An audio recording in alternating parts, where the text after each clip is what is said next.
যে সময় বাচ্চাদেরকে ঘর থেকে বের হতে দিবেন না, এটা আমার কথা নয়, নবী সাল্লাল্লাহু আলাইহি ওয়াসাল্লাম নিজে আমাদেরকে জানিয়ে দিয়েছেন। বুখারী শরীফের 3280 নম্বর হাদিসের ভিতরে এটা রয়েছে। রাসূলুল্লাহ সাল্লাল্লাহু আলাইহি ওয়াসাল্লাম জানিয়ে দিয়েছেন, এক নাম্বার হচ্ছে মাগরিবের সময়, যখন সন্ধ্যা নেমে আসে, এই সময় আপনার বাচ্চাদেরকে কখনোই একা ছেড়ে দিবেন না এবং ঘর থেকে বের হতে দিবেন না। রাসূলুল্লাহ সাল্লাল্লাহু আলাইহি ওয়াসাল্লাম জানিয়ে দিয়েছেন, বুখারী শরীফের 3280 নম্বর হাদিস, ইদাস্তানজাহাল লাইল, নবীজি সাল্লাল্লাহু আলাইহি ওয়াসাল্লাম জানিয়ে দিয়েছেন, যখন সূর্যাস্ত হয়ে যায়, সূর্য অস্তমিত হয়ে যায়, সূর্য ডুবে যায়, যখন অন্ধকার নেমে আসে, এই সময়টা তোমাদের বাচ্চাদেরকে অবশ্যই ঘরের ভিতরে বন্ধ করে রাখবে। কুফু সিবিয়ানাকুম, বাচ্চাদেরকে, শিশুদেরকে তখন ঘর থেকে বের হতে দিবেন না, কারণ এই সময় শয়তানরা ছড়িয়ে পড়ে এবং শয়তান বাচ্চাদের উপরে অ্যাট্রাকশন করতে পারে, বিপদে ফেলতে পারে। অনেক সময় বাচ্চাদেরকে আমরা খেলাধুলা করার জন্য দূরের মাঠে পাঠিয়ে দেই, এরপরে বাচ্চা যখন আস্তে আস্তে মাগরিবের আজান হয়ে যায়, সন্ধ্যা নেমে যায়, তখন বাচ্চা ঘরে আসে।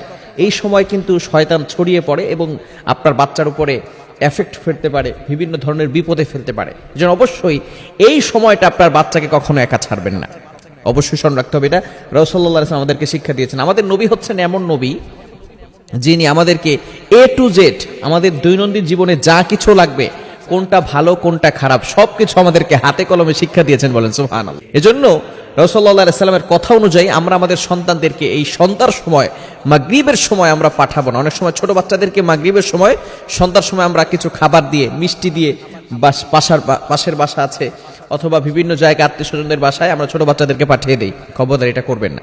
অনেক সময় বলে, হুজুর দেখেন আমার বাচ্চার কি হয়েছে, বাচ্চাকে মনে হয় জিনে আক্রমণ করেছে, আমার বাচ্চা ঠিকমতো কথা বলে না, শুধু গালিগালাজ করে, বিভিন্ন সময় অসুস্থ হয়ে পড়ে। এটা কিন্তু জিনের একটা প্রভাব মানুষের উপরে পড়ে।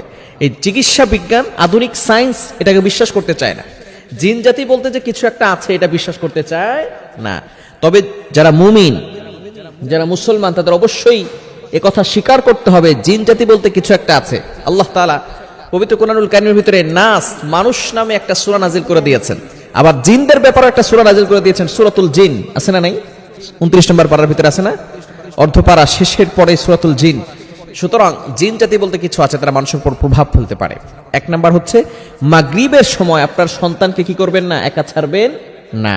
এই সময় আপনি দরজা বন্ধ করে রাখবেন। রাসূলুল্লাহ সাল্লাল্লাহু আলাইহি ওয়াসাল্লাম এই হাদিসের ভিতরে বলে দিয়েছেন, বুখারী শরীফের হাদিস 3280 নম্বর হাদিসের ভিতরে, যে তোমরা ওয়াযকুরু ইসমাল্লাহ, আল্লাহর নাম বলে তোমরা আগলিক বাবাক, তোমাদের দরজাগুলোকে বন্ধ করে দাও আল্লাহর নাম পড়ে। কেননা আল্লাহর নাম পড়ে যদি কোনো ব্যক্তি দরজা বন্ধ করে দেয়, তাহলে ওই দরজা দিয়ে আর শয়তান প্রবেশ করতে পারে না। এজন্য অবশ্যই আমরা সবসময় স্মরণ রাখবো, মাগরিবের সময় আমরা বাচ্চাদেরকে ঘরের ভিতরে রাখবো। এরপরে একটু অন্ধকার হয়ে গেলে তারপর আবার ছাড়তে পারবেন। বিশেষ করে আবার রাত গভীর হয়ে গেলে আবার বাচ্চাদেরকে একা